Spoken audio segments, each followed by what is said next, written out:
네, 여러분 반갑습니다. 오늘 이 시간에는 인체 수행 능력이라고 하는 것을 주제로 해서 여러분한테 설명드리도록 하겠습니다. 인체 수행 능력이라고 하는 것은 여러 가지 형태로 과거의 어떤 체력을 얘기할 때 순발력, 근지구력, 근력, 심폐지구력, 유연성, 또 민첩성, 또 뭐 균형력, 밸런스 이런 것을 이제 체력 요인으로서 어떤 체력 요인이 개발하기 위해서 그런 것을 훈련을 해야 되고 또 어떤 그 측정을 통해서 그런 체력 요인에 대해서 평가를 하는지 이거에 대해서 우리가 생각할 수 있는데 오늘 제가 말씀드릴 운동 수행 능력은 에너지 대사 측면에서 다시 보게 되는 운동 수행 능력이라고 할 수 있겠습니다. 그래서 운동 수행 능력은 크게 나눠서 세 가지로 이렇게 나눌 수 있다. 그 한 가지는 에어로빅 캐패시티, 즉 유산소성 능력이라고 하는 것입니다. 이런 유산소성 능력을 평가하는 방법은 최대 산소 섭취량이나 무산소성 역치 이런 것들을 갖다가 측정하는 것이라고 할 수 있고요. 그 다음에 이것을 또 무엇과 관련이 깊으냐 하면은 심폐지구력이라든가 심혈관계 기능과 매우 밀접한 관련을 가지고 있다. 이렇게 생각하시면 되겠습니다. 또 하나 이제 무산소성 능력은 언에어로빅 캐패시티라고 할 수 있죠. 이것은 이제 젖산 과정과 에너지 대사 측면에서는 깊은 관련을 가지고 있고 또 이것과 관련이 깊은 어떤 지표라고 한다면 내젖산 능력. 그러니까 우리가 최대까지 운동을 수행할 때 축적되는 혈액 중에서 발견할 수 있는 최대 젖산 축적 능력과 아주 밀접한 관련을 가지고 있다. 이렇게 말씀드릴 수 있습니다. 또 한 가지 중요한 그 운동 수행 능력은 인원질 과정과 관련이 깊은 무산소성 파워, 즉 언에어로빅 파워라고 하는 것입니다. 이것은 우리가 운동 수행을 할 때 순발력과 가장 깊은 관련을 가지고 있다고 볼 수 있습니다. 그렇다면 인체의 수행 능력을 평가하기 위해서 어떠한 그 검사 방법을 사용하게 되느냐, 크게 나누면 최대 운동 부하 검사를 통해서 그 사람의 최대 능력을 평가하는 방법이 있고 이렇게 검사를 하게 되면 이 검사를 수행하는 대상자는 소위 exertion, 탈진 상태 또는 all out라고도 그러죠. all out. 그래서 이 상태에 도달할 때까지 운동을 최대까지 수행을 하면서 그 사람에게서 발견되는 심박수라든가 최대 산소 섭취량이라든가 그 밖에 여러 가지 인체가 보내주는 여러 가지 지표를 판단을 해서 그 사람의 최대 능력을 판단하는 그런 측정 방법이 최대 운동 부하 검사 방법이라고 할 수 있겠습니다. 또 하나는 이렇게 하다 보면 굉장히 위험성이 따르겠죠. 그래서 뭐 운동 최대까지 운동을 수행하는 도중에 운동의 경험이 많지 않은 사람은 잠재적인 심장 질환이 문제가 되어서 심장 발작이 일어날 수도 있고 또 혈압이 높았던 사람이 뇌출혈의 위험성도 높아지고 여러 가지 측면의 위험성이 높아지죠. 그래서 최대까지 운동을 수행하는 것이 아니라 최대 이하의 운동 강도까지만, 그러니까 최대하입니다. 최대하의 운동 부하 검사를 통해서 그 사람의 최대 능력을 추정하는 그런 형태의 검사 방법이 최대화 운동 부하 검사다. 이렇게 얘기할 수 있겠습니다. 네. 한 가지 여러분한테 질문을 하도록 해보죠. 중량 부하 운동 또는 근력 운동은 무산소 운동이다. 많은 사람들이 이것을 갖다가 무산소 운동이다라고 생각을 하는데 무조건 어떤 중량을 들거나 하는 형태의 운동에 대해서 그것을 무산소 운동이라고 하는 경우가 상당히 많습니다. 지금은 이런 개념이 많이 그래도 수정되었지만은 여러 방송이나 그 밖에 여러 영역에서 이러한 그 용어를 잘못 사용하는 경우가 많이 있다고 볼 수 있습니다. 한마디로 얘기해서 중량 부하 운동이나 근력 운동은 무산소 운동이 아닙니다.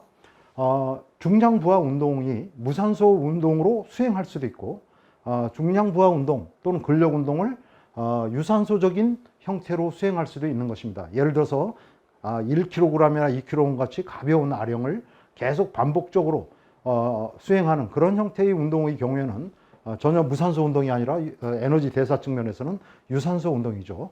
그래서 그런 형태의 운동은 그냥 저항 운동이다.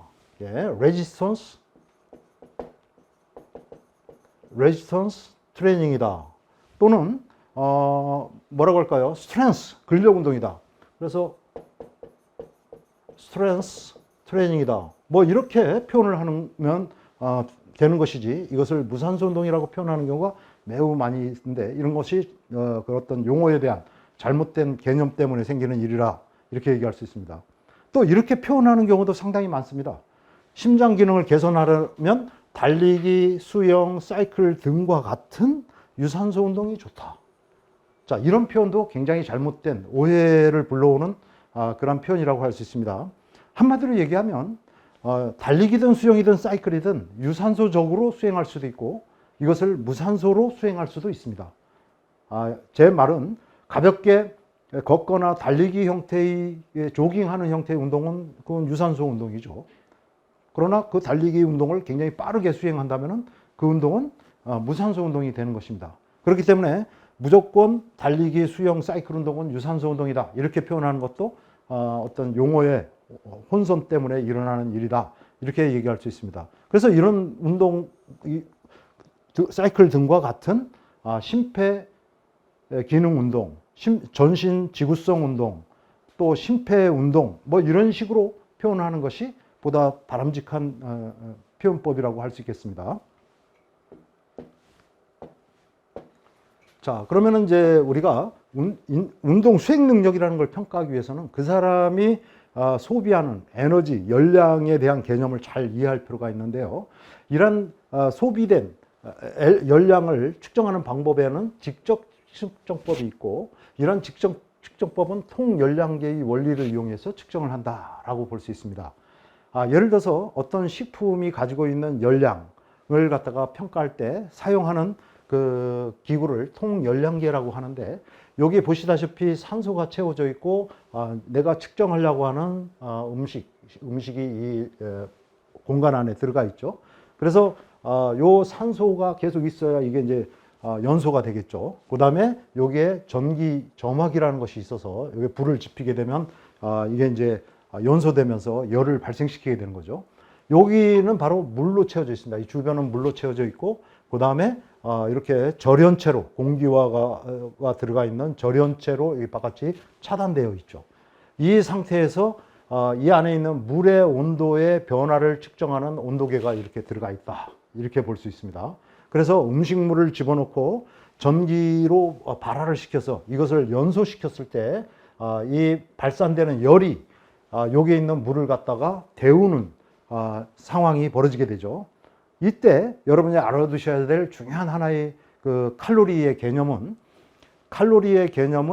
1리터의 물을 갖다가 1도씨, 근데 1도씨를 상승시키는데 이것이 뭐 0도씨, 4도씨 이것이 아니라 15도씨의 물을, 섭씨 15도씨의 물을 16도까지 1도 증가시키는데 소모되는 열량이 1kcal라고 이야기할 수가 있겠습니다.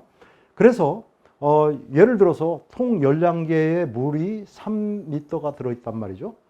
이 안에 3리터의 물이 들어가 있고, 또 물의 온도가 15도씨의 그 물을 갖다가 넣어서 그 물의 온도가 연소시킴으로 인해서, 음식물을 연소시킴으로 인해서 20도까지 상승을 했다면 5도씨가 증가한 것이죠. 그렇다면 이때 발생한 열량은 얼마냐 하는 질문입니다. 그렇다면은 물 3리터가 들어가 있는 것을 15도씨에서 20도까지 5도씨를 상승시켰더니 칼로리 소비는 이것을 곱하면 되죠. 그래서 15kcal라고 하는 것이 바로 이 식품이 가지고 있는 열량이라고 할 수 있습니다. 같은 개념으로 우리 사람이 이런 통열량계와 같은 공간 안에 들어가서 운동을 수행을 하거나 아니면 기초대사량 같은 것을 측정하게 될 때 몸이 발생하는 그러한 열이 있게 되겠죠. 열 에너지가 이렇게 있게 되는데, 이 공간을 둘러싸고 있는 이곳에는 물이 흐르게 하고 있습니다. 그래서 물이 흘러나와서 여기에 이제 밖으로 나오게 되면 이 물의 온도의 변화를 갖다가 이 온도계를 이용해서 측정을 하게 되는 것이죠. 물론 이 바깥은 온도의 전도가 차단되는 완전한 절연체로 이렇게 만들어지게 된다. 또 이 사람이 들어가서 살아야 되니까, 활동을 해야 되니까 산소가 계속 공급이 되고, 또 발생하는 이산화탄소를 다시 빼내는 CO2 제거를 하는 바로 이러한 그 시스템이 이 안에 들어가 있다 이렇게 볼 수 있습니다. 자, 이런 장비는 사실은 굉장히 고가의 엄청난 설비를 필요로 한 것이고, 그렇기 때문에 실질적으로 이렇게 물의 온도의 변화를 통해서 이 사람이 발산시키는 그러한 에너지 양을 갖다가 직접적인 방법을 통해서 측정하는 것은 매우 힘든 일이라고 할 수 있습니다. 그래서 가장 보편적으로 이제 많이 사용하게 되는 방법이 산소 소비량을 측정을 함으로써 사용하는 간접 측정법이다, 이렇게 얘기할 수 있는 것이죠. 네, 그러면 이제 이 산소 소비량을 측정하는 장면, 저희 한남대학교 제가 근무하는 곳입니다. 여기에 지금부터 20 몇 년 전에 있던 실험실의 모습인데요. 사실 그 당시로는 뭐 이런 가스 분석 장비, 또 이런 운동 부하 장비가 매우 이제 대학에서는 설비하기가 힘들었던 상태였는데, 저는 운 좋게도 이런 실험실을 운영할 수 있게 되었던 것이죠. 그래서 이제 산소 소비량을 통한 에너지 소비량을 이런 형태로 내가 운동하는 가운데 들여 마시고 내쉬는 공기에 산소와 이산화탄소 농도, 또 공기량을 측정을 해서 인체가 소비하는 산소 소비량을 갖다가 측정하는 이러한 방법이 굉장히 이제 지금은 일반화되고 된 상황이죠.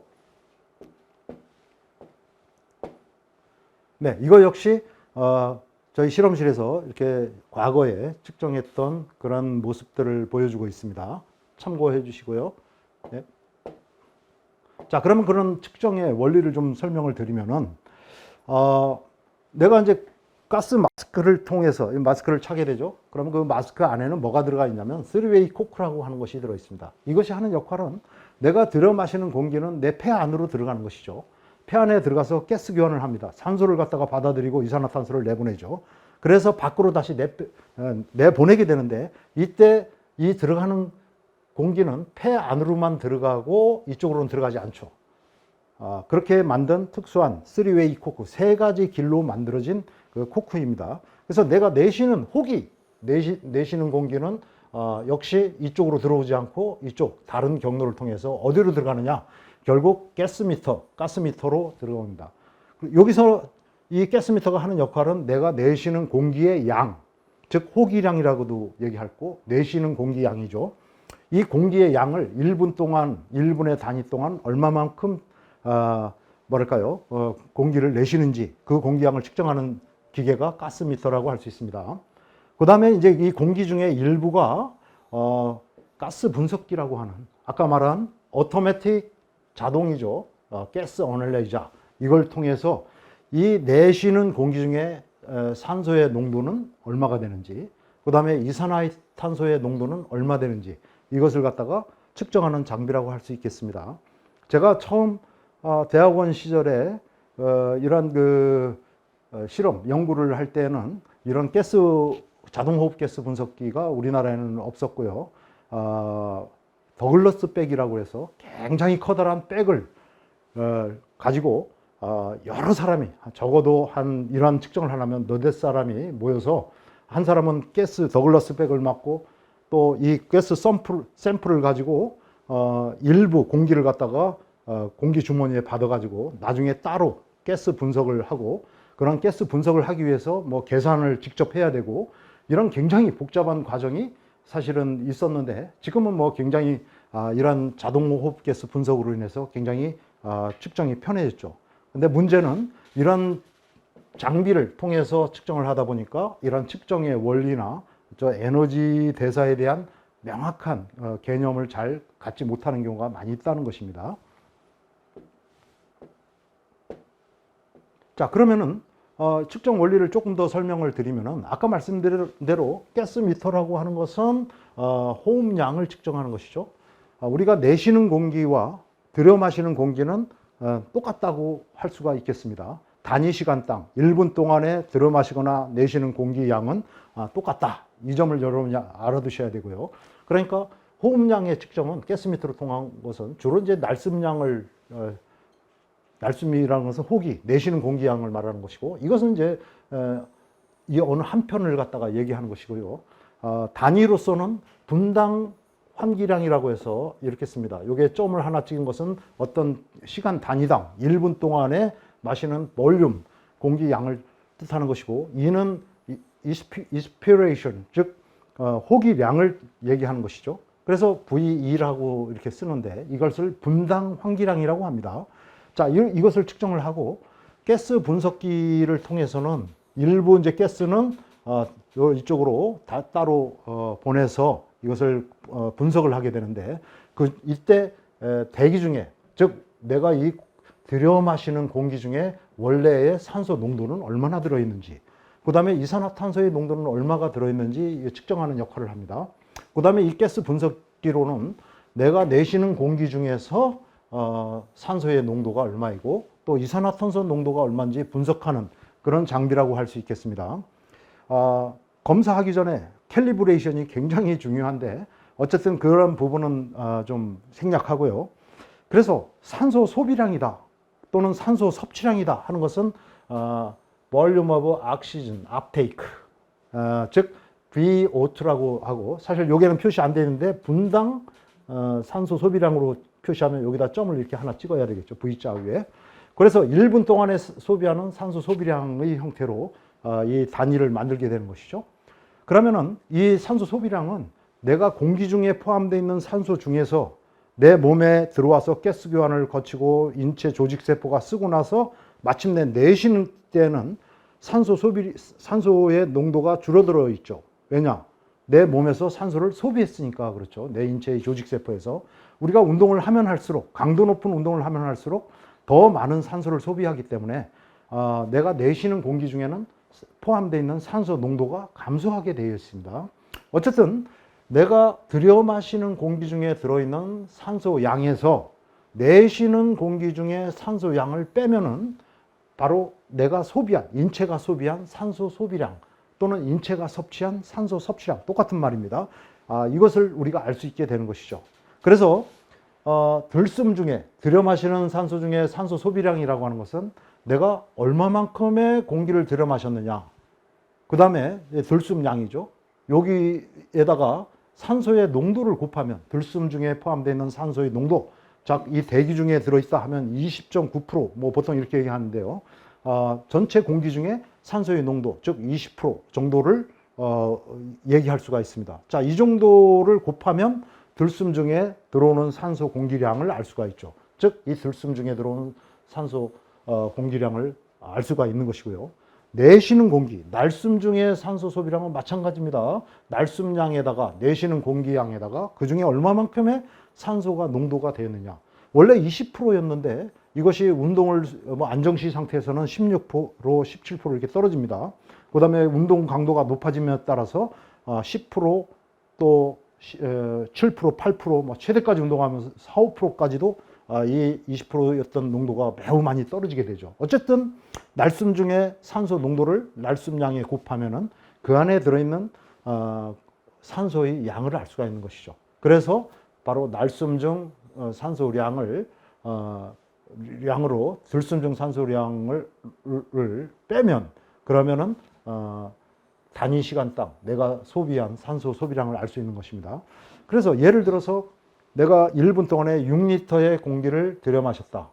이건 날숨하고 같다고 그랬습니다. 그러니까 가스미터를 통해서 6리터라고 하는 산소가 아니라 공기를, 분당 환기량을 보였다라고 한다면은 이것은 바로 이렇게 측정이 됐고, 그 다음에 이제 이 실험하기 전에 내 실내에 있는 공기의 산소량을 측정을 하면 되겠죠. 이때 이 실내에 있는 공기, 산소의 농도를 봤더니 20%였다는 것이죠.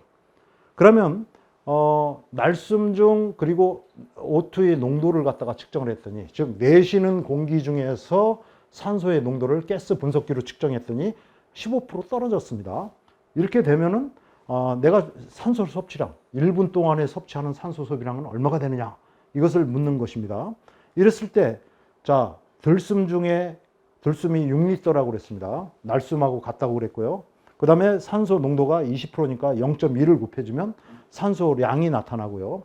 그 다음에 날숨량, 들숨과 똑같죠. 6리터이고 여기에 산소 농도가 15% 떨어졌으니까 0.15를 갖다가 곱해줘서 산소량이 나오게 되는 것이죠. 즉 들숨 중에 산소량은 1.2리터가 되는 것이고, 그 다음에 요걸 곱한 값은 0.9리터가 되는 것이죠. 그래서 분당 1분 동안에 0.3리터의 산소를 소비한 것이다. 섭취한 것이다.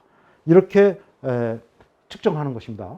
물론 그 자세한 측정 원리는 공기의 온도라든가 습도라든가 이런 모든 사항이 잘 캘리브레이션 되고 조절돼야만 정확한 값을 얻을 수 있지만, 여러분은 일단 이러한 측정의 원리를 이해하시는 것이 더 중요하다고 생각합니다. 네.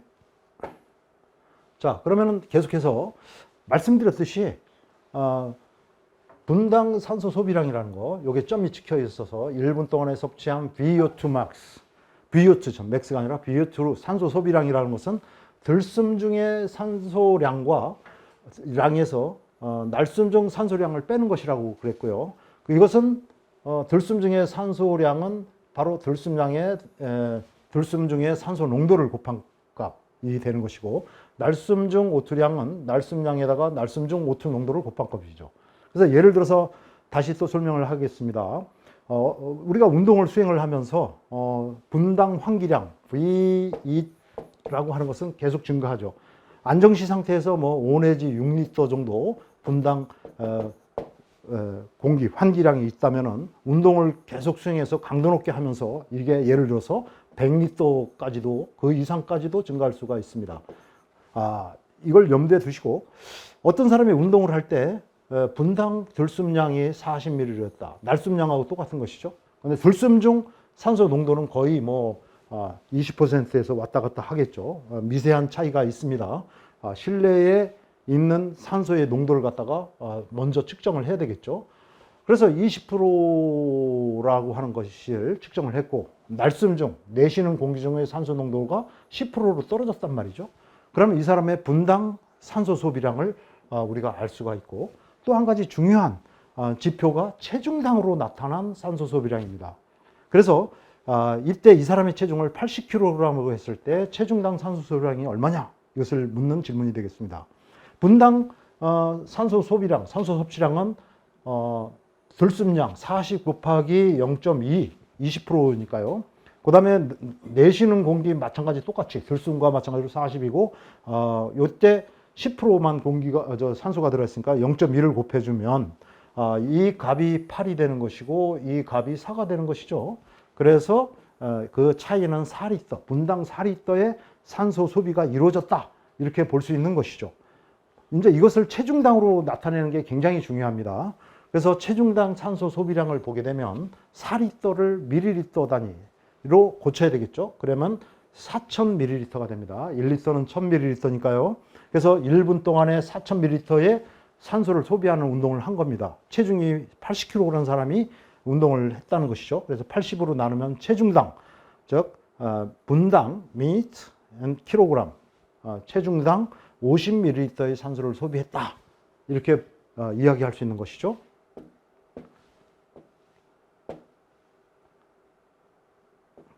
자, 또 한 가지, 우리가 이제 어떤 사람의 신체 능력, 유산소성 파워라고도 이것을 갖다가 얘기를 하는데, 맥시멀 에어로빅 파워라고 합니다. 최대 산소 섭취량은 맥시멀 옥시전 업테이크다, 이렇게 하고, 최대 산소 소비량은 맥시멀 옥시전 컨섬션인데 똑같은 것이죠. 섭취했는데 결국 이것을 소비했다는 것이죠. 그래서 이것을 이런 식으로 점이 하나 들어가서 분당 소비하는 최대 산소 소비량을 얘기하는 것입니다. 그래서 기호로는 이 빨간색처럼 이렇게 표시하는 것이다. 즉 이거의 개념은 운동 시간 중 단위 시간, 이제 주로 분당으로 나타내는 것이죠. 분당 섭취할 수 있는, 소비할 수 있는 산소의 최대량을 의미하는 것이죠.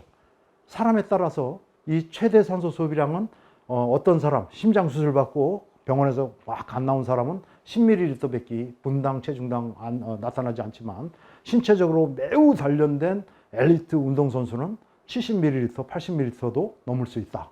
그래서 이 최대 산소 섭취량은 어떤 사람의 유산소성 파워를 나타내는 것이기도 하지만, 운동 수행 능력의 중요한 지표이기도 하지만, 건강을 나타내는 굉장히 중요한 지표가 된다는 것을 여러분이 앞으로 차차 더 제가 말씀을 드리면서 이해하게 될 것이라고 믿습니다. 그래서 최대 산소 섭취량은 분당 리터 단위로 표시하거나 체중당으로 표시할 때는 밀리리터 per 킬로그램 per 민 이렇게 표시하기도 합니다.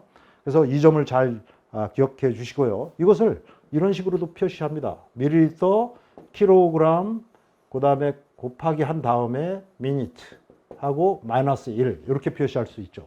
또는 이것을 밀리리터 그다음에 밀리리터 그다음에 곱하기 대신에 곱하기하고 대신 여기다 마이너스 1 자승을 해주고 또 곱하기 표시를 하고 그다음에 미니트 분당 이렇게 표시를 할 수도 있습니다. 다 똑같은 표시 방법이라고 여러분이 이해하시면 되겠습니다. 자, 그러면 이 최대 산소 섭취량의 생리적 의미가 굉장히 중요하다고 얘기를 할 수가 있는데 이 최대 산소 섭취량을 결정하는 요인은 뭐냐? 이미 저희가 그 순환계라든가 호흡기에서 얘기를 드린 것 같은데요. 이걸 결정하는 가장 커다란 요소는 최대 심박출량입니다. 최대 심박출량은 맥시멀 카디악이면 심장이죠. 카디악 아웃풋이다. 예, 아웃풋이라고 할 수 있는데 최대 심박출량, 맥시멀 카디악 아웃풋은 바로 그 심장의 펌프 기능을 나타내는 것입니다. 심장의 펌프 기능으로서 심장이 단위시간 1분 동안에 펌핑할 수 있는 최대 혈액량을 얘기하는 것이죠. 그래서 최대까지 운동을 수행을 할 때 탈진 상태에 거의 이르렀을 때 보여지는 심장의 분당, 심장의 혈액 펌핑량이 심장의 최대 심박출량이라고 할 수 있고 이것이 바로 최대 산소 섭취량을 결정하는 굉장히 중요한 요인이라고 하는 것이죠. 또 한 가지의 중요한 요인은 최대 동정맥 산소차, 여기 최대자가 빠졌는데요. 최대 동정맥 산소차라고 하는 것입니다. 그래서 이것은 artery, 즉 동맥을 뜻하는 거고 venous, V로 쓰는 것이죠. artery, venous 산소 디퍼런스, 디퍼런스의 약자 디프까지만 이렇게 하고 점을 찍어서 이게 동정맥 산소차인데 요 앞에 맥시멀 최대라는 뜻이죠. 맥시멀 LV O2 디퍼런스 최대 동정맥 산소차라고 하는 것이 중요한 최대 산소 섭취량을 결정하는 지표가 되는 것이고요. 예, 이것은 바로 뭐를 나타내느냐? 근육의 산소 이용 능력을 나타낸다. 이것이 많아지기 위해서는 예를 들어서 모세혈관의 밀도도 굉장히 많고 그 다음에 근육의 산소를 이용을 잘 할 수 있는 상태가 되어 있어야죠. 즉 산소를 이용해서 ATP를 합성하는 근육 내 소기관, 그것이 바로 근미토콘드리아죠. 근사립체라고도 하는데 이거의 수와 크기가 많아진다. 또 산소를 혈액으로부터 근육으로 픽업하는 작용을 하는 그런 물질이 있죠. 혈액에는 헤모글로빈이 있지만 근육에는 미오글로빈이 있다. 그래서 이 미오글로빈이 많은 근육이 색깔이 빨간색의 근육이 되고 바로 이것이 적근이라고 우리가 얘기를 하는 것이죠. 바로 이런 이제 근육의 산소 이용 능력이 좋아졌을 때 최대 동정맥 산소차가 많아지게 되고 결국 이 요인에 의해서 최대 산소 섭취량이 결정된다. 결국 심장 순환계의 기능이 그다음에 근육의 어떤 산소 이용 능력이 최대 산소 섭취량을 결정하는 가장 중요한 요인이기 때문에 이것이 건강과 아주 밀접한 관련을 가질 수밖에 없다고 하는 것입니다. 많이 거듭해서 얘기하지만 우리의 호흡계에 천식이나 만성기관지염 또 폐기종 같은 이런 그 폐기능 장애가 있다고 하면 최대 산소 섭취량에 영향을 받습니다. 그러나 폐에 특별한 문제가 없는 건강한 사람의 경우에 이 폐 기능은 자체는 최대 산소 섭취량에 영향을 거의 미치지 않는다. 예를 들어서 폐활량 같은 그런 것들이 최대 산소 섭취량을 제한하지는 못한다는 것이죠. 그래서 여러분들은 바로 이러한 요인들이 최대 산소 섭취량을 결정하는 매우 중요한 요인이다. 이 점을 기억하시면 되겠습니다. 자, 여기 랜스 암스트롱이라는 사람이죠. 요 랜스 암스트롱 고환암에 걸렸고 그것을 극적으로 치유하고 그 다음에 그 이후에 7번 뚜르드 프랑스라고 하는 도로 사이클 경주에 7번이나 우승한 선수죠. 이 사람이 나중에 뭐 도핑 문제 여러 가지 문제 때문에 불명예를 겪기도 했습니다만은 이 사람에게 측정된 최대 산소 섭취량은 85ml kg/min입니다. 제가 알고 있는 황용조라는 선수의 최대 산소 섭취량은 92ml로 보고된 바가 있습니다. 매우 엄청난 보통 사람으로서는 상상할 수 없는 수치인데 이것은 바르셀로나 올림픽 출전하기 전에 측정한 그러한 보고된 값으로 알고 있습니다. 그래서 이렇게 굉장히 커다란 차이가 나타날 수 있다. 예를 들어서 20대 성인 남자의 보통 수치는 34에서 43.9, 또 우수하다 이렇게 평가할 만하면 44에서 52.9ml, 매우 우수하다라고 평가하는 것이 이 정도 수준이다. 이것은 벌써 이제 한 20여 년도 더 전에 한국인 성인을 대상으로 해서 측정한 그러한 결과값을 참고치로 해서 여러분한테 소개한 것입니다. 네, 감사합니다. 수고 많았습니다.